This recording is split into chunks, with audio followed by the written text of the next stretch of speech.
From Hollywood, California, the Lux Radio Theater presents Fred MacMurray and Madge Evans in Up Pops the Devil.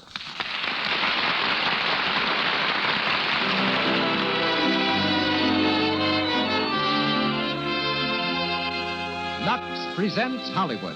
Or perhaps I should say, you present Hollywood.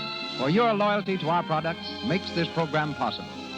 Heading tonight's presentation are Fred MacMurray and Madge Evans. Our guests, Jimmy Starr, ace screen columnist, and Howard Greer, internationally famous dress designer. Our music is directed by Louis Silvers, while the entire production is under the personal direction of Hollywood's most eminent personality. Ladies and gentlemen, Mr. Cecil B. DeMille.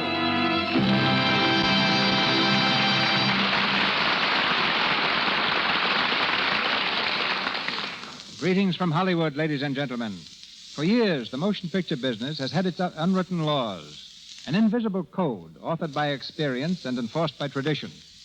For example, it's become almost dogma that if a film isn't an immediate success, it never will be. That the public will stay away from pictures about religion or Hollywood. That anyone achieving success in Western films will fail in all other kinds. That a star who has slipped can never stage a comeback. That no one famous as a child can ever duplicate that fame as an adult. The exceptions to all but the last unwritten law have been many. But the only girl I know, renowned as a child and again as a leading woman, is Madge Evans. In films since she was 3 years old, her star has never waned. Though born of English parents, a world-famed artist not long ago termed her the typical American girl, which in her case means a girl with ash blonde hair and gray-green eyes who weighs 116 pounds, owns 3 dogs, and reads and walks for recreation. We hear Madge tonight as Anne Merrick, and Fred MacMurray as Steve, her husband. Fred is dividing his time these days between Paramount Studio, where he's playing opposite Carole Lombard in True Confession, and the home which he's recently purchased in Brentwood Heights. Give Fred some time off, and you're pretty sure to find him skeet shooting or improvising tunes on his old love, the saxophone. From the original New York cast come Janet McLeay as Luella May Carroll and John Marston as Gilbert Morell. On to the play. The Lux Radio Theater presents Up Pops the Devil by Gilbert Hackett and Francis Goodrich, starring Fred MacMurray and Madge Evans.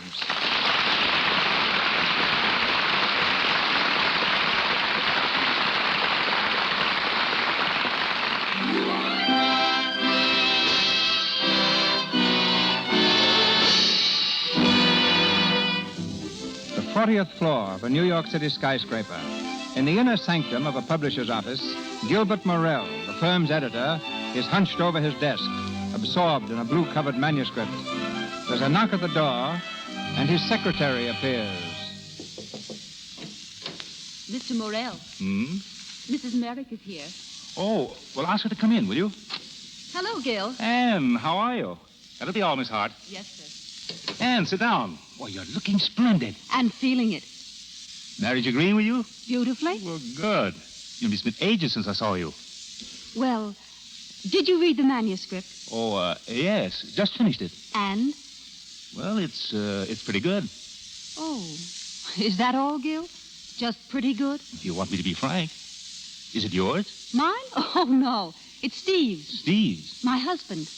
Oh, I didn't know he was a writer. He isn't exactly. I mean, he's never had anything published. But he loves writing. I think it's the only thing in the world he really wants to do. And when does he find time for his writing? Sunday morning, Saturday afternoon. Just then? Well, he has his job other days. And sometimes he writes late at night.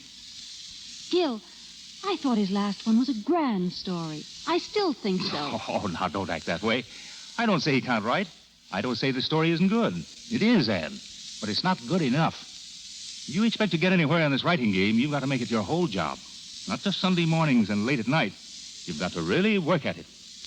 Then if Steve gave up his job, you think he could make a living at writing? Yes, eventually. Just when is eventually? Oh, I should say in a year and a half. Maybe even a year. That's entirely up to him. Oh.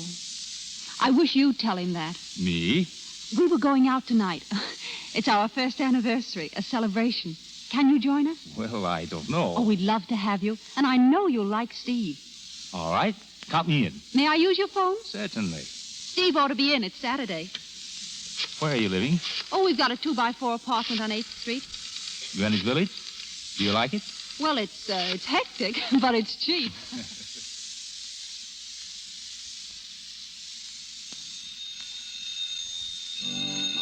Love Edward. Hello, you can't. Hello? Hello, yes, this is Steve. Oh, hello, Ann. What? Danger, love Oh, well, wait a minute. You do think so? Hey, take it easy, will you, Biney? You can bet that, miss. Hello? Yes, that's the piano. It's Biney and George. They just dropped in. I said it's Biney and George. Hey, Biney, will you lay off a minute? Hello? Yeah, I said it's... Oh, hello, Ann. How are you? Yeah, that is, I was working until these two lease breakers came in. Oh, yeah, I like that guy. I'm insulted. Come on, Bonnie, let's go home. Not after that. I'm going to heckle him. Okay, darling. You coming right home? I'll hop in the cab then, huh? All right. Goodbye, darling. That's a fine thing. A couple of bosom pals drop in to congratulate a guy on his first anniversary, and what happens? You could die of thirst while he makes love to his wife. It's depressing. I'm sorry, George, but Saturday's my afternoon at the typewriter. You fellows should have let me know you were coming. How's the new novel, Steve? Rotten, thanks. I wrote a novel once, but I left it laying around the house, and my wife threw it out. She thought it was trash. Yeah, she was probably right. Right. The best things you ever wrote, George, were the movie reviews for the Examiner. Remember them? Yeah, the picture at the Circle Theater this week is first-rate entertainment. But the stage presentation, conceived and executed by Biney Hatfield, is truly a sight. Mm-hmm. The exit march was enjoyed by all. I miss those, George. You ought to go back to being a critic. Yeah, I ought to go back to being something. Hey, look, fellas, I hate to bust up the reminiscences, but Ann and I were figuring on a little celebration, and, Come in. Everybody's welcome. Hey, shut up, will you? Oh, hello. Oh, I hope you'll forgive me for breaking in on you like this, but I'm in terrible trouble. Well, what's the matter? I wonder if you could help me. There's something upstairs in my room. What is it? I'm just terrified. Well, what is it? I think it's a bat. Oh, a bat. Mm-hmm. It flew in the window, and I'm just so scared. Well, where is your room? Right upstairs. I left the door open. Yeah, it's a good idea. It'll probably fly right out again. Oh, hello. Hello. Do you really think it'll fly out again? Oh, of course. I wouldn't worry about it if I were you. I'm such a baby. If it got in my hair, I'd just naturally die. Oh, but bats don't get in people's hair. When it flew in, I thought, oh, what'll I ever do? And then I thought of coming down here and asking you. I hope you don't mind, but I almost feel as if I know you. I mean, we've passed each other in the hall so often. My name's Luella. Luella May Carroll. How do you do? How do you do? You're Mr. Merrick, aren't you? Yes? I know. I've seen your name on the doorbell. Well, if you're sure it's all right for me to go upstairs again. Oh, I think so. Well, goodbye. Goodbye. Goodbye. Bye. Bye. Well, now, what would you call that? That, my friend, is the pretty little girl upstairs. She has bats. And I know where. Come on now, fellas, clear out for a while, will you? We'll meet you at the Savoy at 7. Who's we? Ann and I. We're celebrating, and you're both invited. But no tucking your napkin under your collar, Barney. I can fix that. I won't wear a collar. How about you, George? Can you make it? Me? Oh, no. No, I've got to get back to Westchester. The little woman's invited half of Park Avenue up for cocktails. Oh, well... Thanks just the same. Say, I've got to beat it. Just about got time. So long, Barney. So long. So long, Steve. Someday I'll take a day off from the wife and we'll get together for a real time. Okay, so long, George. Well, there he goes. He used to be a real guy, that fella. Look at him now. Running home with his tail between his legs.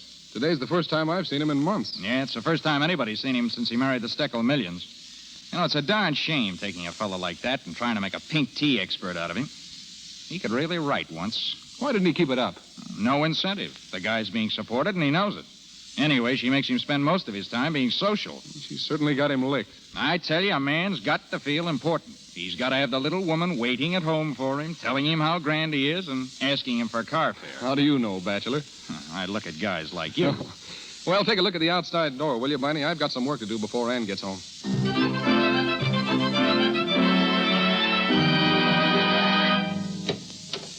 Steve, are you home? Here. Oh, hello, darling. I was just getting dressed. Hello, darling. Did you get my present this morning? Swell, just what I needed. Did you get mine? No, not yet. Oh, that's right. I only bought it this afternoon. Oh, well, I guess that's why. Here you are. Plush box and everything. Oh, Steve, you didn't. Go on, take a look. Oh, Steve, it's... It's a bracelet. Oh, it's beautiful. Do you like it? Like it? Oh, but you shouldn't have spent so much money. Oh, what's the difference? I'm going to be a rich and famous author someday. Quick, give us a kiss. Look at your mouth. What's the matter? Have I got too much rouge on? You have now. Give me a handkerchief. I thought you'd be all dressed, darling. No, 3 shakes. Oh, Viney's coming along. Oh, is he? Yeah, I invited him. I had to get rid of him this afternoon. But I invited someone, too. Gilbert Morell. Morell? Oh, the publisher? I sent your manuscript to him. Oh, say, he's important. What did he say? He wants to speak to you at dinner. You know, you had your nerve to send my stuff to him. Oh, it was all right. I used to know him years ago. I think he was my first love. A real schoolgirl crush. Oh, yeah? Am I supposed to be jealous? Mm-hmm. Terribly. Well, I am. Hurry, darling. We can't keep him waiting.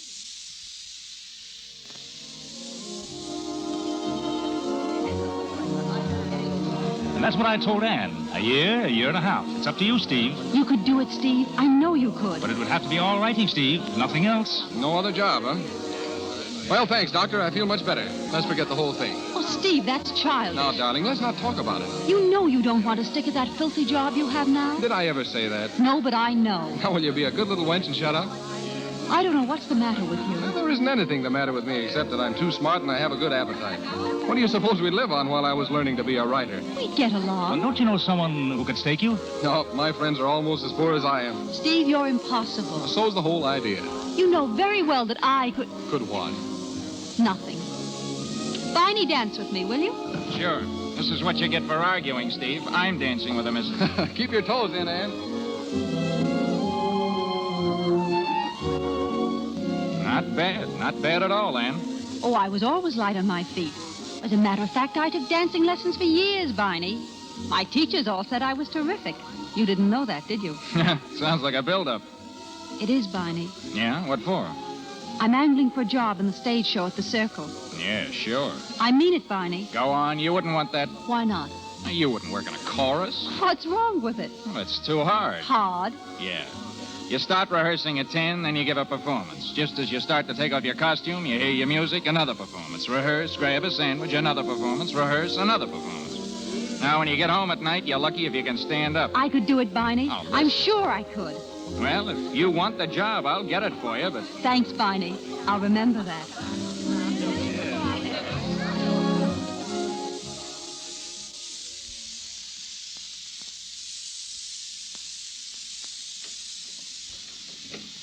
Watch out for the footstool, honey. Oh, well, it's small, but it's home. Turn on the lights, huh? Here, I'll take your wrap. Thanks. I still say you're going to write a grand book someday, Steve. My best critic and severest friend. He's nice, isn't he? Gilbert, I mean. Swell. I used to be crazy about him. I still think he's pretty grand. Whoa. He said such nice things about you. He said you could write. And now I want to tell you something. Oh, going to work on me again, huh? Yes. Darling, are you still happy? You know I am. They say the first year is the hardest. Can you believe it's a year? Seems like 10. What? I mean 7. What? Well, 2 weeks, but you're getting it for a bargain. This is the day we were going to decide things. Yes. Any complaints? Plenty. What? Well, you never ask me where I've been. You're not jealous. You don't nag. And above all, you look too pretty in the morning. I'll make a note of that. Must nag, mustn't look pretty. But in spite of that, I'm hooked for life. Have you any complaints? Yes, one. Shoot. I want you to do what Gilbert says.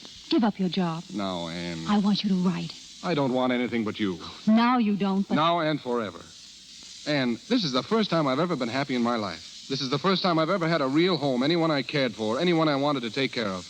And I'm not going to throw it away on a chance. But, Steve... No, it's all set. We've had a year. We're still on speaking terms. We're going on. Steve, don't you see?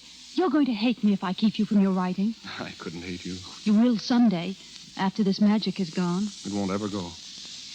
It's because of me you won't do it, isn't it? You know, I just thought of something. What? You've got the loveliest mouth. Answer me, Steve. What? It's because of me you won't give up your job. Because I'm dependent on you. Well, yes. Then I'll have to leave you. I'd like to see you try it. Hey, what goes on? Who are you calling? A very dear friend of mine, darling. Well, that's nice. Do I know him? I think you've met the gentleman. Hello? Hello, Viney? Viney. It's Anne. I wanted to ask you something. Did you mean that about the job at the circle? Say, let's not do these things tonight. I'm tired. Let's go to Of bed. course I wanted to. I wouldn't be calling you. You don't want that job. I can have it? Hooray. When do you want me to report? Tomorrow morning, 9:30. Oh, Viney, you're a darling. I'll be there at 9:30. You'll never get up that Wait a early. minute. Viney, how much does that job pay? What? I'll be there at 9. Goodbye. How the heck you will. Steve, it's wonderful. Do you know what that job pays? $50 a week. And Viney says it's definite, and it'll go on week after week. Anne, do you really want to do it? Why, of course I do. Then you can give up your job. My job? What are you talking about? Don't you see, darling? I can support you. What? If we cut out all the parties, we can easily live on that, Steve. Just until you finish the book. Why, it's a perfect solution. Are you serious? Of course I am. Now, you listen to me. I think it's great of you to think of this thing, but I won't let you do it. Why not? Well, it's impossible. What the... I don't want to write. We're happy. Look here, Steve. You're just discouraged because Gilbert turned down the book. I'm not discouraged. I'll write. This is your chance. Will you take it? No. All right, then. We said we'd separate after a year if we weren't satisfied. I'm not satisfied. Say, what's the matter with you? I mean it, Steve. You mean if I don't quit my job, sit back and let you do the work, you'll leave me? Yes. I couldn't do it. I can't have you supporting me. Well, then I'm lending you the money. Is that better? Sounds better. Will you do it? It won't be long, not more than a year. A year? I could write 4 books in a year. Then prove it. All right, I will. It's all set? Now, wait a minute. It's all set. All right. When do we start? Tomorrow. Here's your first loan to bind the bargain. What's that for? Household money? Household money? That's your job now. Well, I'm going to bed. I've got to get up at 8. You'd better come, too. You've got to get up at 7 and get my breakfast. Oh, yeah? Oh, no.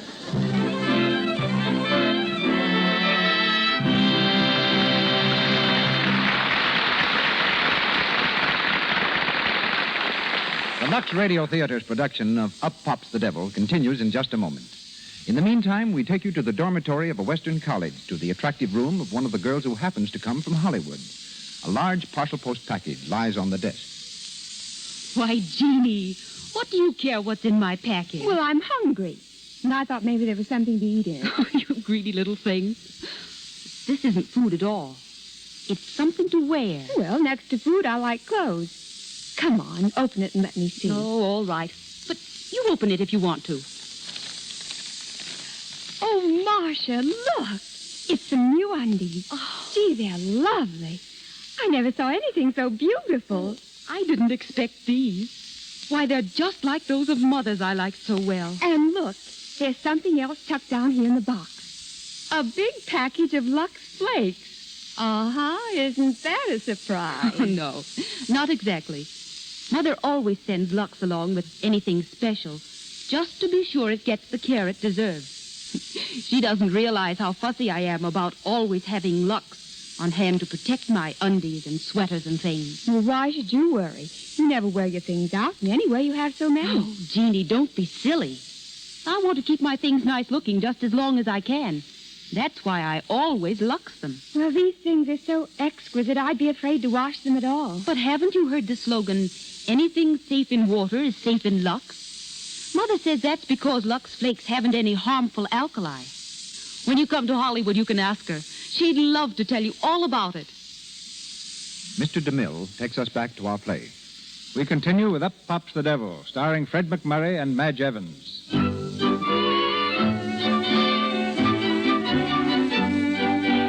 With Anne working in the chorus and paying the bills, Steve went ahead rapidly on his new book.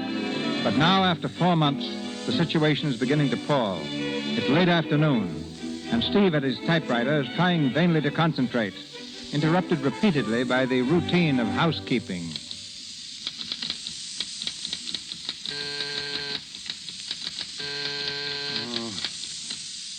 Who is it? Laundry. Laundry, well, bring it in. Evening, Mr. Merrick. Hello. Just leave it there, will you? Say, it's about time you came. I've been waiting for a shirt since Thursday. Well, I was up here this afternoon and there was nobody home. Well, why didn't you leave it? The other fellow always did. Yeah, that's why he got fired. Too easy. Didn't collect the bills. Say, you smell something burning? Oh, holy cats, it's the dinner. Wait a minute. You cooking? Bet I can guess what it is. Don't tell me now. Blanketed chicken. Is that right? I don't know what it is now. It's all black. Hey, leave that stuff and beat it, will you? But the boss said that... Oh, ye gods. Hello? What? No, it isn't. You've got the wrong number, madam. Well, what are you waiting for? Pick up the dirty stuff, will you? I'm busy. Where is it? It's in the bedroom. Look for it. Who is it? Hello, Steve.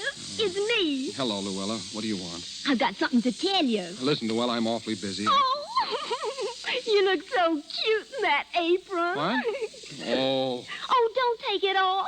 I like it. Luella, what do you want? I told you. I have something to tell you. Well, look, couldn't it wait for a while? You told me 4 things this morning and 3 things this afternoon. I'm up to my neck right now, and I... But something terrible has happened, Steve. You just got to help me. Oh, what's the matter this time? Are your curling iron busted again? Now, don't laugh at me. I'm serious. Well, come on, what is it? Sister Belva's gonna be married. Isn't that mean? Yeah, that's terrible. Excuse me, will you? Well, it is mean. She's gonna be married right away. And that means I've got to go home. That's fine. I mean, yes. I've got to get the train tonight. That's what's so awful. See you.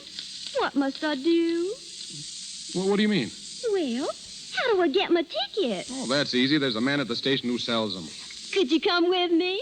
I'm sorry, Luella, but I couldn't make it now. I'm as busy as the dickens. Oh, Steve, you never do anything I ask you to. You never take me anywhere. Now, Luella, please, can't you see I'm busy? Oh, all right. Should I come back later? Yeah, do that. Goodbye, Luella. Goodbye. See you later. I guess this is stuff you mean. Huh? Why, the dirty laundry. Is this it? Oh, yes, that's it. Leave the clean stuff by the door. Sorry, mister. I got orders not to leave this laundry until you pay what you owe. Oh, yeah, I owe you a couple of bucks. $10.25. What? Why, you ain't paid a cent in a month. Oh, all right. Come back tomorrow. Sure. I'll bring the laundry back then, too. Oh, hey, wait a minute. Leave me one shirt, will you? And have 'em fire me? Mm-mm. So long. So long, Shylock. Oh. Hello. No, madam. No, madam. I've told you 7 times this is not Jake's Delicatessen store. Oh. Go away! Go away!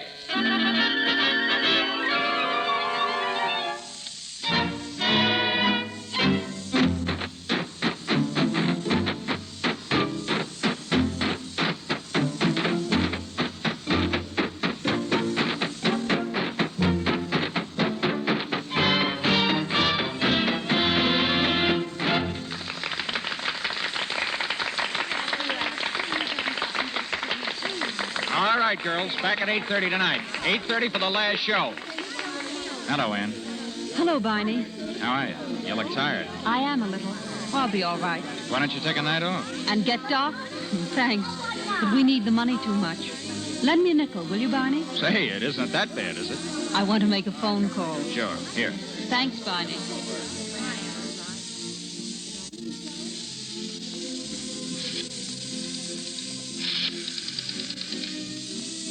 Hello? Is this Dr. Coyle's office? Dr. Coyle, please. Hello? This is Mrs. Merrick again, Doctor. Just about the same. Will you be in for half an hour? All right, I'll drop in on my way home. Thank you.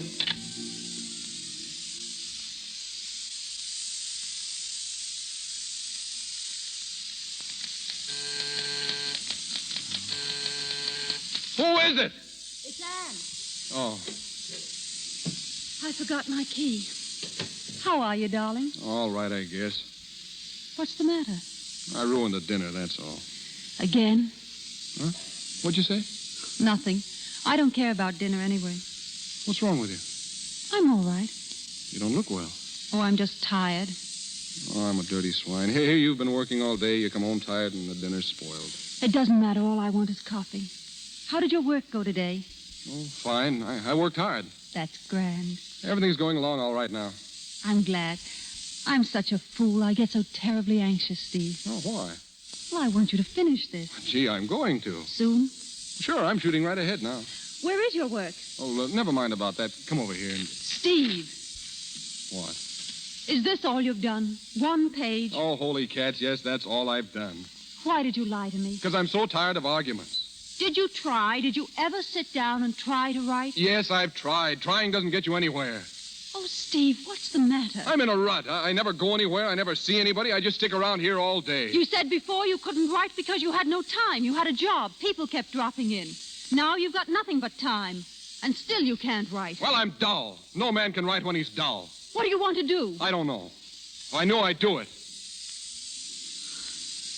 Darling, do you know you didn't kiss me when I came in? Yeah, I know. This whole business has gotten under my skin the last few weeks. It's made it impossible for me to be close to you. Is that it? I just wondered, because I haven't changed. I still want you. Oh, Anne. I'm sorry I spoiled your dinner. I wasn't hungry. I'm just an egg. You're a swell egg. You know, if you could get a night off, maybe we could go someplace. Couldn't you take one night off? No, I mustn't. Well, you said the other girls did. Yes, but they docked them for it. Well, they couldn't dock you. You've just been paid today. Oh, don't worry. They take it out of next week. No, I'll go back to the factory. Hey, look. How about me calling for you at the stage door tonight? You pretend you don't know me, and I'll pick you up, huh? Oh, darling, you'd better spend that time working. Well, all right. Oh, Anne, could you let me have $10 tonight? $10? Yeah. That's a lot of money, Steve. I know. Well, take it out of the household money. There isn't any. Oh, don't be silly. I put $28 behind the clock last Saturday. Where did it go? Well, the milk bill, the butcher, the grocer, and the laundryman, and... Listen, will you let me have $10? What do you want it for? If I could only have some money without having to account for it, I'm only borrowing it. But we're spending more money than we make, Steve. We've always spent more than we make, and we're still alive, aren't we? I think the best plan is for me to keep the money and pay the bills. Where do I come in?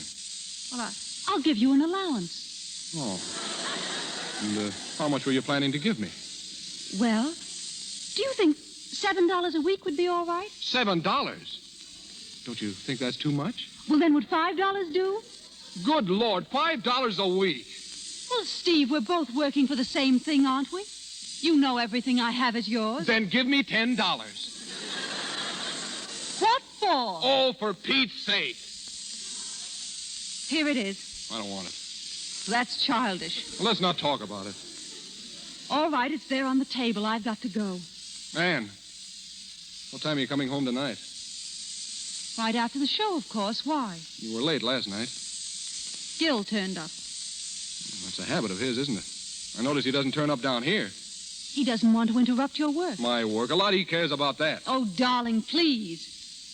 He's crazy about the first chapters you sent him. Yeah, he must be. Steve, what makes you act this way? Oh, I'm sorry. I don't know what to... Where'd you go? Out for a sandwich and then to his place. Alone? Should I have had a chaperone? Well, if it's just the same to you, I wish you wouldn't. A little over a year ago, you wouldn't have said that, Steve. Well, we weren't married then. You're my wife now. Oh, I see. Well, I need some diversion after working. Work? You call that work? You try hanging around this place all day, never going anywhere, never seeing anyone. Seems to me Luella's here enough, keeping you from your work. What? Does she know how things are? What do you mean? That I'm working so you can stay home and write? Of course she doesn't. Then I'll tell her. What are you trying to do? That girl doesn't mean a thing to me. You know that. But she's the one person left who doesn't know I'm being supported. Can't you leave me one person who's got some respect for me, even if it's only someone I pass in the hall? You made me a fool before everyone else. Made a fool of you? I'm just trying to make you amount to something. Stevie, won't you please take me to the... Oh, Hello, Luella. Anything I can do for you? I just wanted to ask Steve something. I'm such a baby. I don't know what I'd do without him. And I've got to go home tonight. Back to Villeport. Sister Belva's being married. How nice. Couldn't you come to the station with me, Steve? I'm sorry, Luella. I told you. Just to the ticket office. Those men are always so cross. I'm afraid he can't. Steve's got to work tonight. His publisher is waiting for him to finish his book. Oh. Wait a minute. I think it would be fine, Luella. What? I'd be delighted to do it for you. Oh, I see.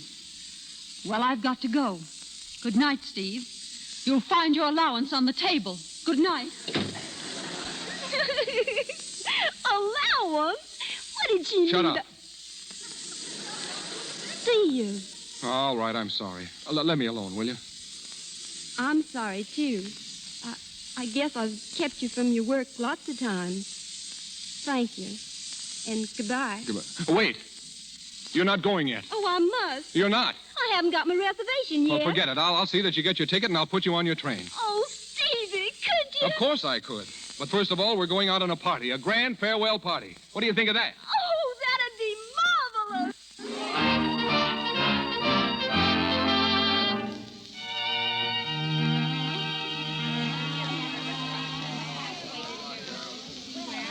I'd like to see Ann Merrick, please. Sorry, no one allowed backstage. But the show's over. Well, never mind. Here she is. Ann, Oh, Gil. I got your message. Anything wrong? Oh, I don't know whether it's wrong or right. Let's get out of here. Hungry? Well, I didn't have any dinner. Well, come on. I know a place. I think you need a little cheering up.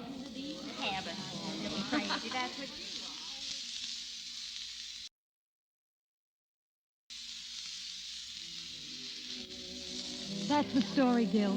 Oh, I shouldn't have done it, I guess. He's probably sore at me. I can't blame him much. Well, I'm afraid this arrangement is getting under his skin. You know, Steve's always been on his own, done as he pleased. Now that he has to account for everything... Up pops the devil. Yes, it's too bad. I don't know if I should tell you this. Steve asked me for an advance last week. He did? It was okay. But when he heard it had to come out of my own pocket, he turned it down. Gil, that's the sort of thing that scares me. I give him money, and not for everything. What does he do with it? Every cent counts now. And if you're hard up... Oh, what- wait. You haven't heard my news. Don't laugh too loud, Gil. But I'm going to have a baby. Ann. Oh, that's swell. Oh, that's grand. I just heard the glad tidings this evening. It sort of knocked me for a loop. Does Steve know? No, I'd like to see his face when you tell him. but I'm not going to tell him. Not yet. But it's the thing he needs. Why, it'll make him feel like $1 million. Oh, no, I don't want him to feel any responsibility. He'd think he had to go back to his job, give up his writing. I don't want that. I can go on helping Steve, and I'm going to do it. Don't you go and tell him. I won't tell him. But there's one thing I'm going to insist on if I'm to be a party to this. I'm not going to have you worried about money. I'm going to give you a check. Oh, no, Gil. Just so that if you don't feel like dancing, you can quit. But I couldn't take your money, Gil. Well, we'll call it a loan then.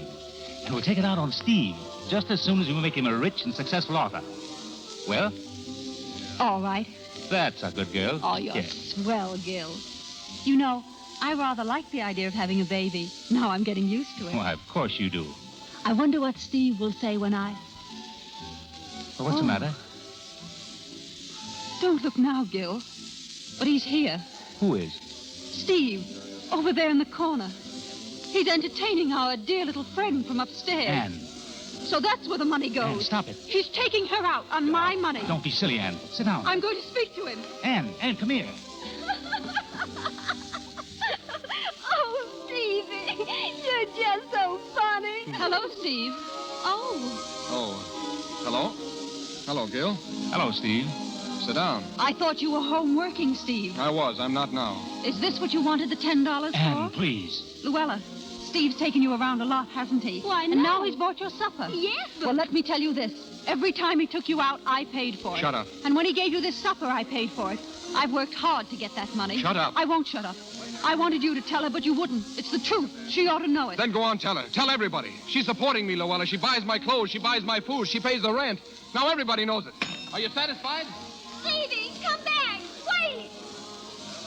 Ann, you shouldn't have. I don't care. It was the truth. I don't care.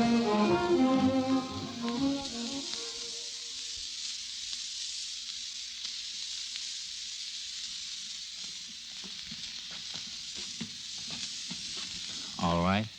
All right. Thanks for bringing me home, Gil. Good night. I'll call you in the morning. Steve. Oh, I'm glad you're here. I won't be for long. Where are you going? I want to tell you something. Haven't you said enough? All I want is to get Oh, out. Steve, I want to tell you something. Something important. There's just one thing I want to tell you. That supper tonight was the first money I ever spent on Luella. Then what have you done with the money? Well, if you must know, I've been paying installments on your anniversary present. When I bought that bracelet, I didn't know I wasn't going to have any money of my own. That's why I didn't tell you. I didn't want you to know you were paying for your own present. I knew I could pay it back, and you're going to get it back, every last cent of it. I'm going to get a job and feel like a man again. Oh, you can't go back to that job again. You can't. Anything would be better than this. You don't think I can do anything. You don't believe in me. Don't believe in you. After all I've done for you, after I nearly killed myself working so hard. Oh, if it was so hard, why didn't you quit? Because I couldn't. Why couldn't you? Because you had to support me. Well, you don't have to support me. I've made money before, and I can make it again. You don't have to go back to that job. Here's your check. You don't need that job. What check? Well, it's an advance on your work. Gilbert gave it to me tonight. Here. Yeah? He wouldn't give it to me. I asked him. He said any money would have to come out of his own pocket. Steve, I want to tell you something. You think I'm a fool? This check is made out to you. What do you mean? It isn't for me, for my work. He gave it to you. Girlhood crush, huh? Get out. You were up at his place. You've been sneaking out with him every night. Get out. I'm making the money. This is my place. And if you don't like what I'm doing, you can get out. Yeah, that's swell. Go on back to your job. Be a nobody all your life. A nobody? A nobody? That's what I've been for 4 months. Cooking, sweeping, answering bells, having to beg you for every nickel. That's what I've been, a nobody. And I'm sick and tired of the whole business. We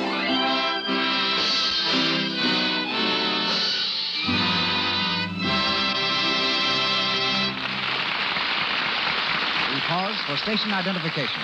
This is the Columbia Broadcasting System.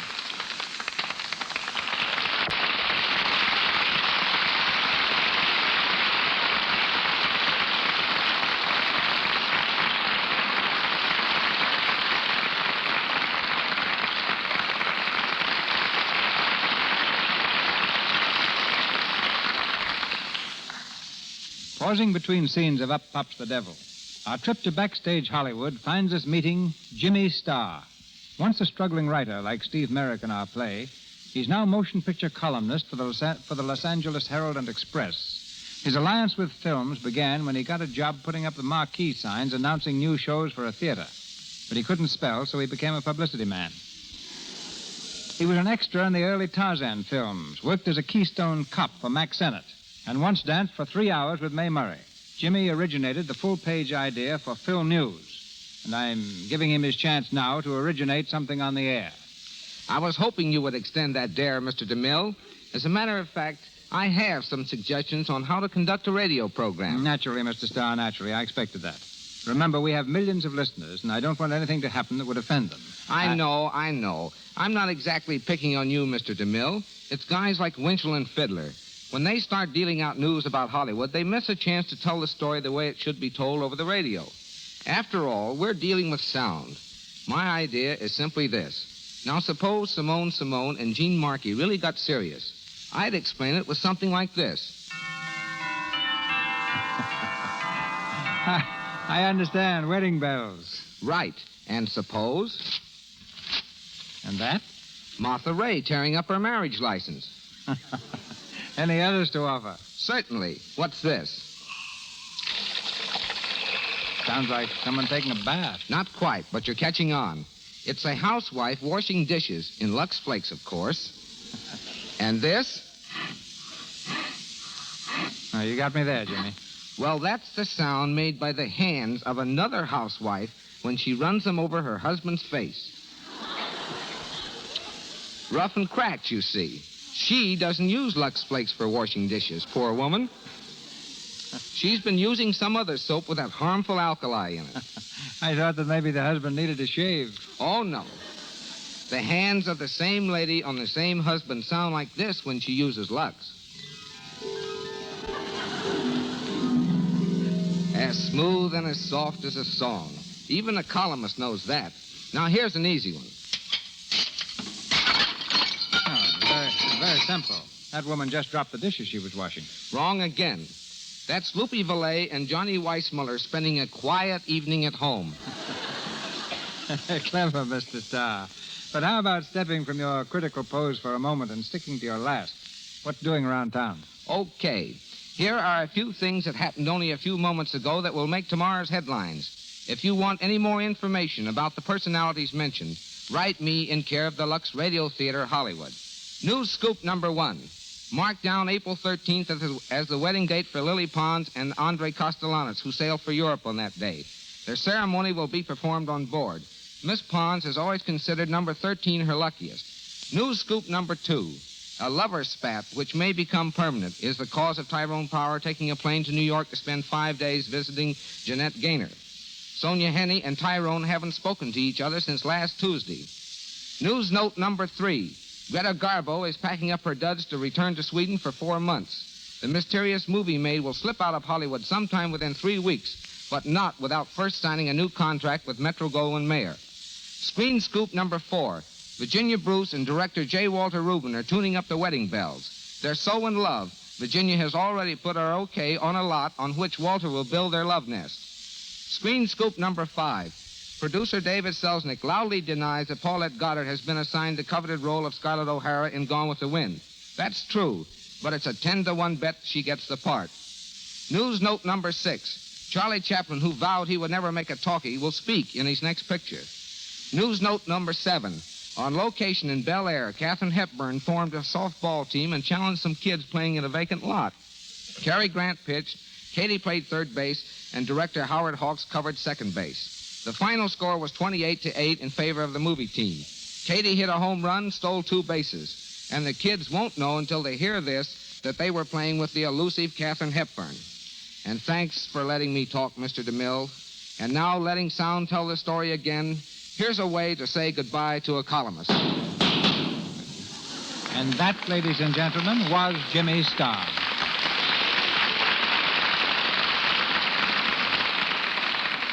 And now back to Fred McMurray and Madge Evans and Up Pops the Devil.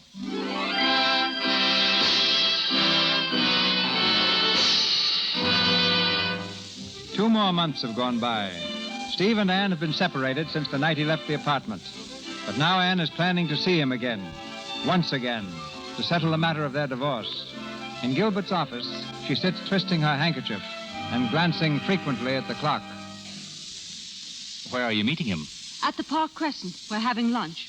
Would you like to come, Gil? Good Lord, no. Well, what's the matter? Are you scared? Well, not exactly, but I wish it were over. You haven't heard from him at all? No, just those weekly money orders. He sent me another this morning, $100. I wish he wouldn't do things like that. I'm trying to dislike him. His war debt. He said he'd pay it all back to me. You've quite a collection. What are you going to talk about at lunch? The divorce. He doesn't know anything about it yet. Will you tell him you're going to marry me? Yes. And when are you going to tell me? Oh, Gil, you're a darling. But I couldn't marry you. You're still in love with him, aren't you? I tell you I hate him. The only thing we're going to discuss is the lawyer's instructions. But you might want to tell him about the baby. I'll never do that. But it isn't right not to tell him. Gil, please. I know what I'm doing. I hope so, Anne.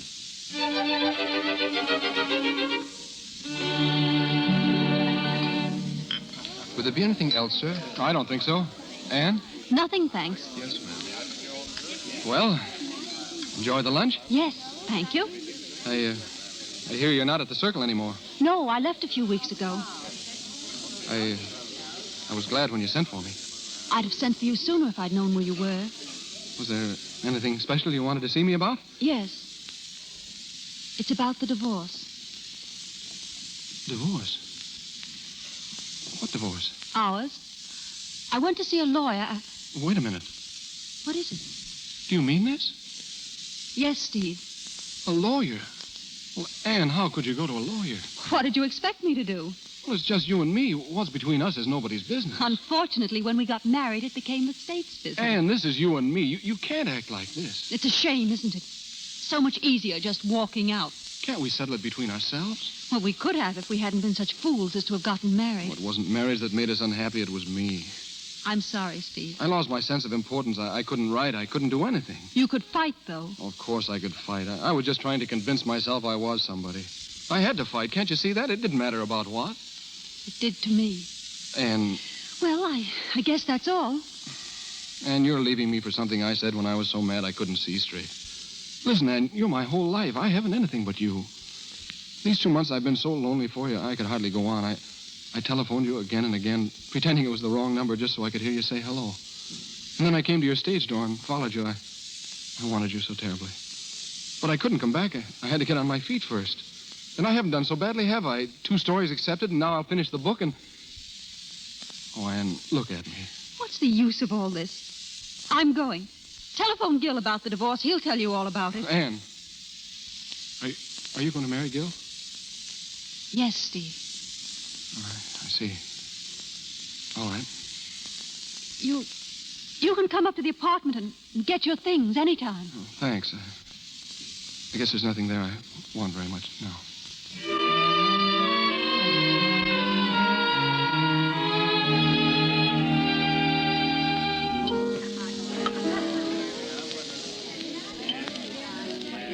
Give me another one of those, will you? Sure. Hey, Steve. How are you? Oh, hello, Barney. Where you been hiding? I've been around. Yeah? Funny I haven't seen you. I just came from the apartment. Went up to see Ann. Oh, yes? I haven't seen her since she quit the show. She got another job, Barney? Huh? Well, I don't think so. What'd she quit for, then? Huh? I say, why'd she quit the show? Don't you know? How should I know? Well, if you don't know, I don't know. How was she, Barney? Okay. Gil Morrell was up too for a while. Yeah? He came to say goodbye. Yeah, to who? Say, what is this? To Ann. To Ann? Yeah, Morrell's going to Europe for a couple of years. You're crazy. How do you like that? I'm crazy. You mean he's really going? If he isn't, he's an awful liar. Alone? I guess so. Why? Let me out of here. Hey, where are you going? So long, Barney. Hey, what's the matter with you? I'm crazy. Hey!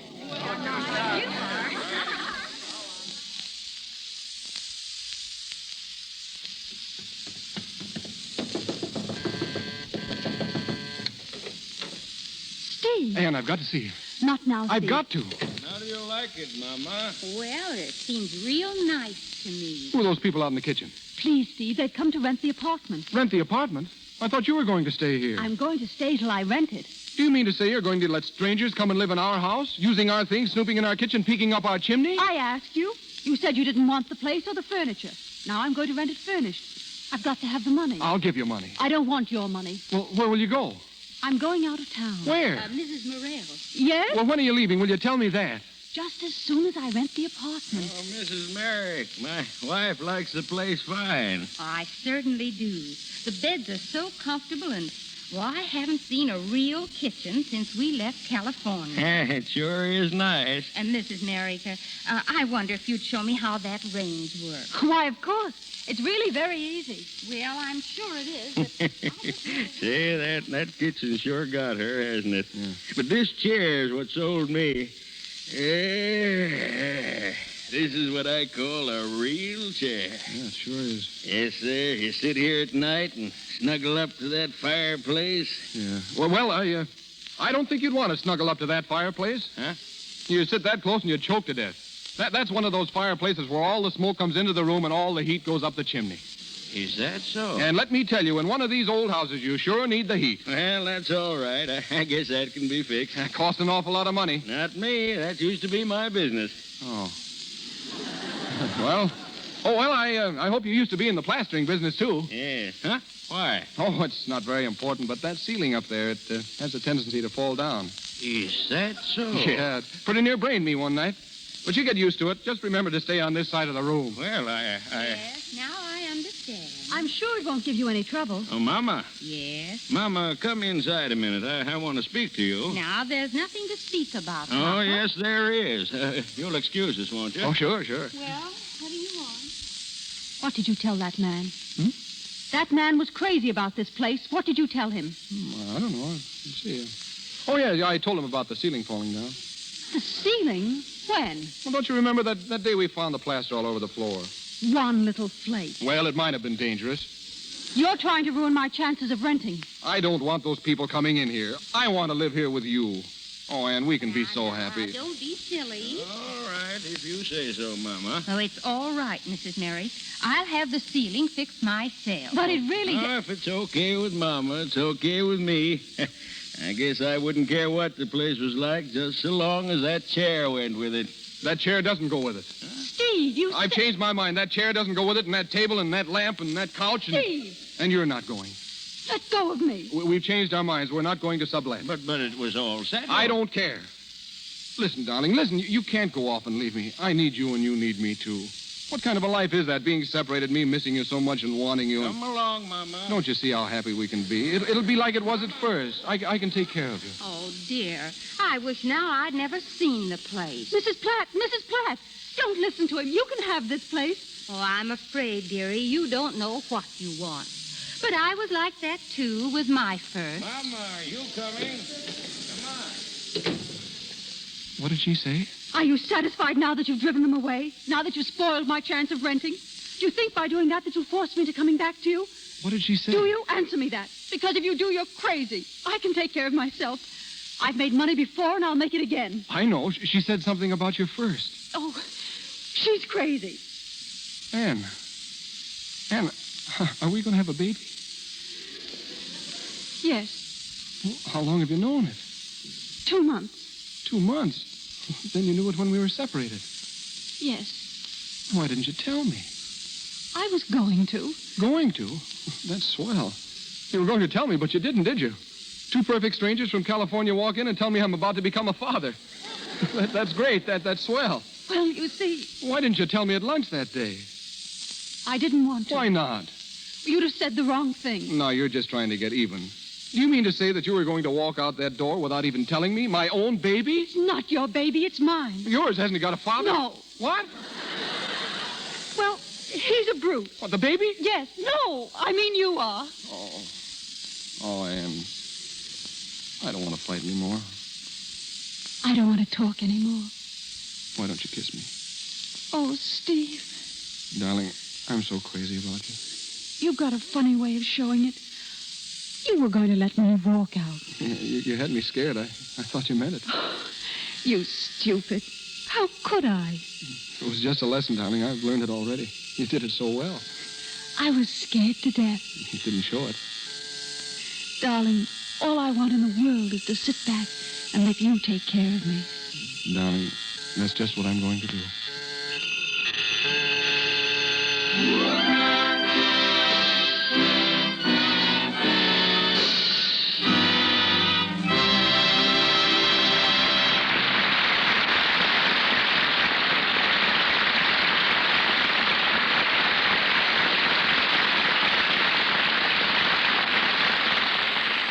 Up Pops the Devil is ended, but our stars pop up again a little later.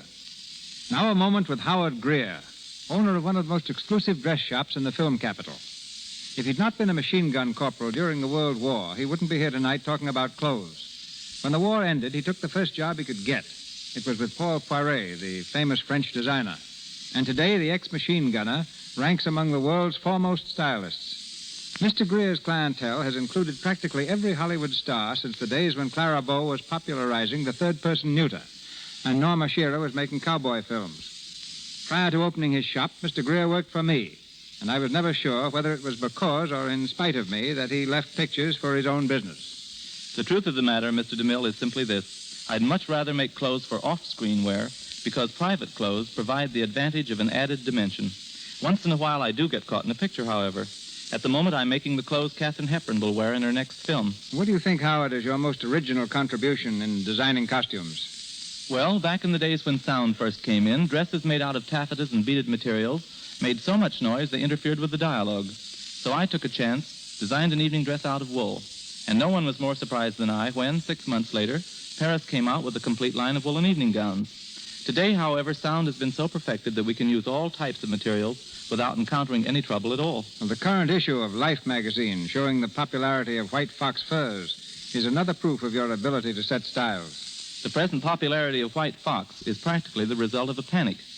A few years ago, when silver fox was dominating styles, a wholesale fur company found itself stuck with thousands of white fox skins. They offered me all I could use on dresses to divert some interest from silver to white and dyed fox. Previously, furs had been used only as collars, cuffs, and trimming. I used the skins intact as sleeves. Again, Paris followed. At the moment, both white and silver fox are very much in favor. Incidentally, the first suit showing silver fox sleeves is one I happened to make for Tallulah Bankhead to wear in her play Reflected Glory. So maybe Miss Bankhead really started the present fur-sleeve vogue.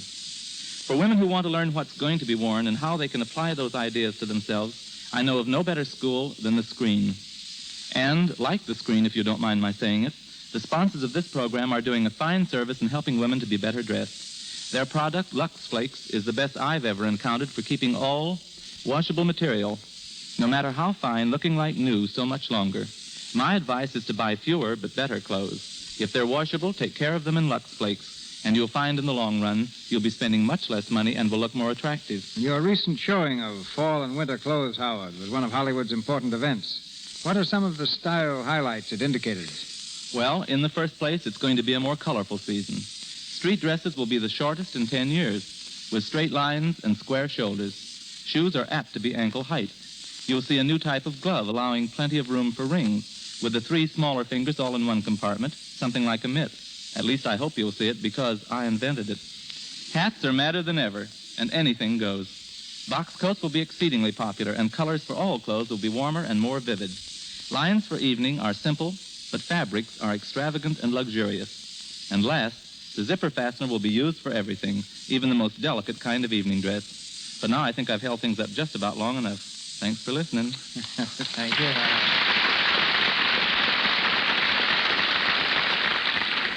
While most people go to the city to work and to the mountains for a vacation, Fred McMurray and Madge Evans have just done the opposite. Madge returned last week from a nice, quiet rest in New York. And Fred has been in the San Bernardino Mountains working on his new film. Which only proves again that the movies are a tricky business. You know, just before I came here tonight, I was working on the set of True Confession and thinking how mad we must appear to people who happen to drop in and hear the language of motion pictures. You mean our dialogue? No, I mean a conversation like this. Look out, Fred. We're going to kill that baby and put a silk around the broad. We'll drop that gobo over your head and don't look at the blimp. Just make sure you're behind the 8 ball. The average person needs an interpreter on a movie set. And perhaps we should explain that in screen language, when you kill a baby, you merely turn off a small spotlight. And the silk around the broad is a diffuser hung in front of a wide rectangular light. While a gobo, for those who are interested, is an oblong shield that keeps light out of a camera lens. The blimp being the padded camera covering that deadens sound, and the 8 ball simply a new type of microphone. I might add that we're not referring to food and drink when we tell an electrician to take his keg of beer and spaghetti and put them in a corner. The keg of beer is just another variety of small light, and the spaghetti, the wire cable. It's practically another language. But what about all this hard work Fred was doing up in the mountains? The story I heard was that he went to Lake Arrowhead. Yes, to go swimming. Oh, what a hardship. Well, let me explain, Madge. Arrowhead may belong to sunny California in summertime, but in October, I think the Eskimos take possession of the lake. If it was that cold, why didn't they use a double? Well, they did take a double up there, but it seems that while the double was a beautiful swimmer and incidentally is a good friend of mine, the only stroke he knew was a dog paddle. Now, suppose you tell us about that trip to New York. Oh, nothing very exciting, Fred. Just a nice change and a chance to see some of those Broadway shows. I was rather amazed to find out how many of our Hollywood neighbors are now in plays there, or soon will be. Mona Barry, Frances Farmer, Frederick March and Florence Eldridge, Ian Keith, Walter Houston and Nan Sunderland. But it's very good to be back home and to be with all of you here in the Lux Radio Theater once again. Many thanks. Good night, C.B. Good night. Good night, Madge. Good night, Fred. I'll see you behind the 8 ball.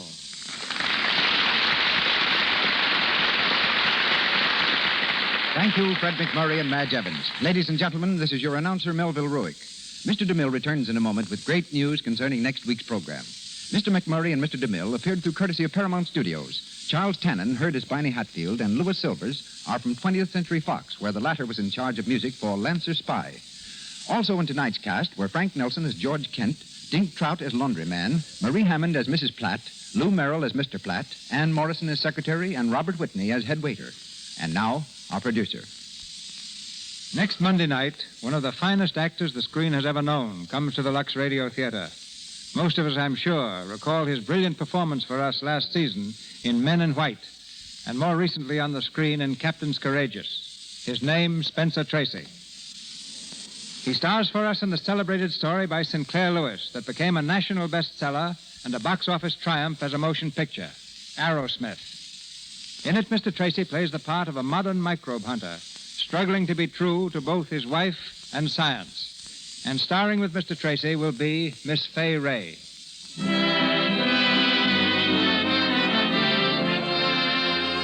Our sponsors, the makers of Lux Flakes, join me in inviting you to be with us again next Monday night when the Lux Radio Theater presents Spencer Tracy and Fay Ray in Arrowsmith. This is Cecil B. DeMille saying good night to you from Hollywood.